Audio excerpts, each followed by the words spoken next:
Hello and welcome to another video in the month of action, and the first episode of What Went Wrong, the show where, as the name suggests, we look at what went wrong with a game's design.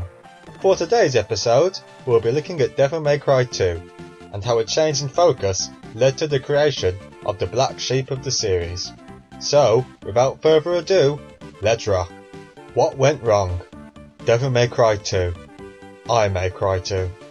The big problems with the game all stem from one word: guns. Well, maybe range as well, so I guess two words? The game puts far too much focus on guns over melee.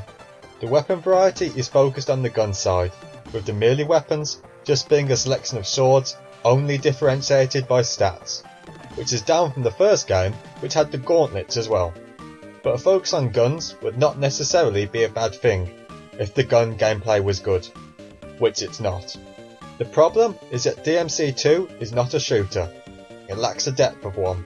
You don't control aiming as there's an auto-aim system, and you don't have to worry about ammo or reloading, so the gunplay descends to just mashing a single button, which isn't exactly a mind-blowing experience. But fine, even if the gunplay isn't very strong, surely you can choose just to rely on the melee combat.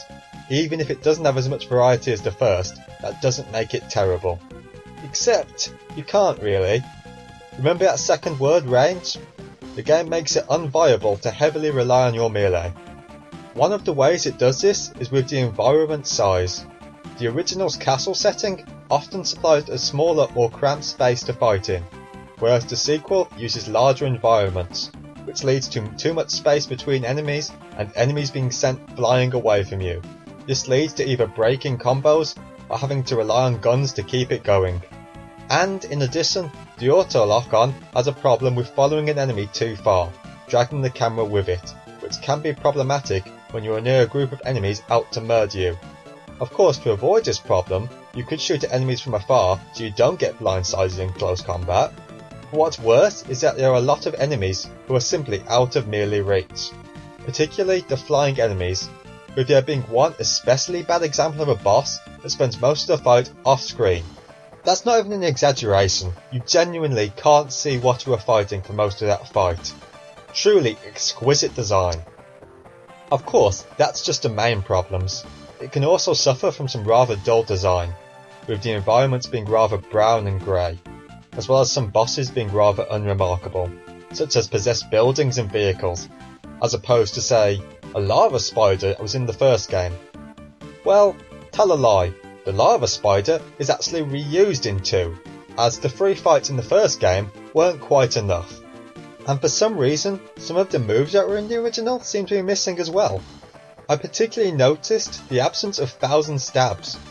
What's more, Dante seems to have lost a lot of personality and become rather quiet, as well as picking up his weird two-face habit.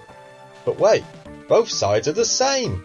So he's just pretending to be indifferent to helping other people, because he wants to seem too cool to care, or some other stupid reason like that. Because being moody and distant is just as fun as the guy who antagonised a lava spider. But wait, there's still even more. The game was really short, like 2 hours long, and the second character does not change things nearly enough to make up for that. But given its quality, perhaps that's a mercy. But before I go into full rant mode, let's look towards the positives, with a section I like to call the redeeming factor, where we look at the good parts of an otherwise bad game. Firstly, Dante's costume design is actually really good. It's probably the best of the series, and having multiple characters is pretty cool, with the 2 initially available and an unlockable Trish, though it would be better if she didn't require at least 2 playthroughs to get. Furthermore, it's the game that introduced Bloody Palace to the series, which is the arena mode. And I think that's it for the positives. Back to hating the game. The story is barely there, and who the hell managed the sound design for this game? Why are Dante's footsteps so loud? Why?